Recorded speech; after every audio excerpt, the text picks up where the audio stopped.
Hi, everyone. My name is Shelly, and welcome back to Educators Empowering Educators.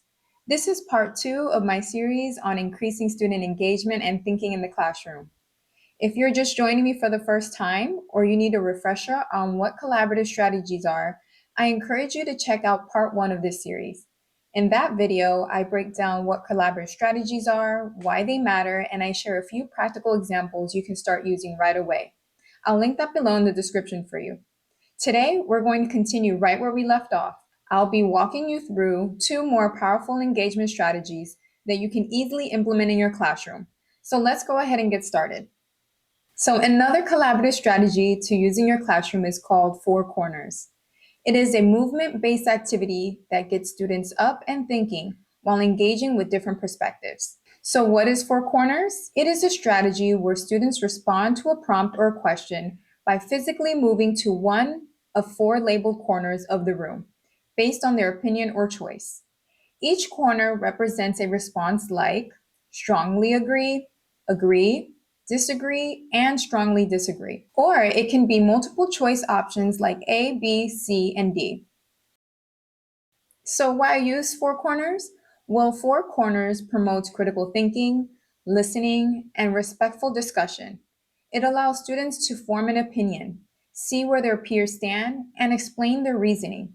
It also gives quieter students a way to engage through movement and small group discussion, even if they're not speaking out in front of the whole class. So when can you use this strategy? Well, you can use it to introduce or wrap up a topic. You can use it as a pre-reading or pre-writing discussion starter. You can use it to check understanding in a fun way or interactive way.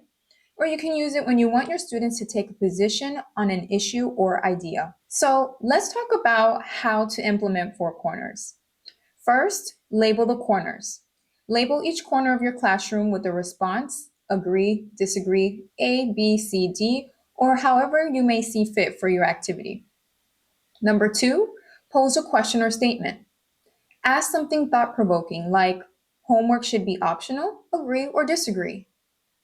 Step number three, give think time. Allow students a moment to consider their response. Step four, students move. Students walk to the corner that represents their answer or opinion. Step number five, discuss within corners. Give students a minute or two to talk with one another in their corner about why they chose that answer. Step number six, share out. Invite volunteers from each corner to share their group's reasoning with the class. Now, the next step, if you would like to elevate this activity to the next level, is to consider and move, which means after hearing the students' points of views, give students the option to move if they change their mind. This models open-minded thinking. Now let's talk about another simple but powerful collaborative strategy called round robin. What is round robin? Round robin is a structured way for students to take turns sharing ideas or answers in a group setting. It ensures everyone gets a chance to speak, so quieter students aren't left out and all voices are heard. Why should you use round robin? Well, this strategy promotes equal participation and helps build a safe space where students feel comfortable sharing. It encourages active listening, quick thinking, and keeps the whole group engaged. Plus, it's great for brainstorming, practicing responses, or reviewing material. So when can you use round robin? Well, it works really well during class discussions when you want to hear from everyone, for small group brainstorming or problem solving, to practice oral language or fluency. Now let's talk about how to implement round robin. Step number one, form small groups. Usually 3 to 6 students per group works best. Step number two, pose a question or prompt. Give the group a clear question or topic to discuss. Step number three, set a speaking order. Decide who goes first, then clockwise or around the circle. Step number four, take turns sharing. Each student shares their idea or answer in turn without interruptions.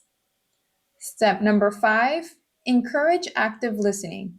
Remind students to listen carefully to each other and build on ideas if possible. And step number six, wrap up. After everyone has shared, you can summarize key points or invite groups to share with the whole class. Now, just a few last-minute tips. Always go over the rules and instructions so that students are clear on what the expectations are before starting their group work.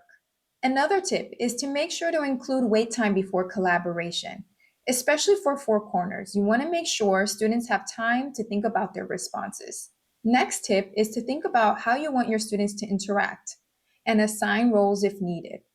And the last tip is to provide ELL learners with sentence starters.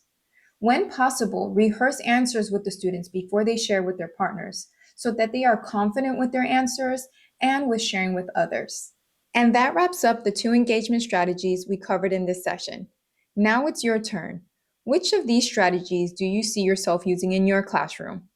I'd love to hear your thoughts, so feel free to drop a comment or send me a DM if you have any questions. And be sure to stay tuned for part 3 of this series, where I'll be sharing even more practical tools to boost student engagement and thinking in your classroom. Thank you for watching, and I'll see you in the next session.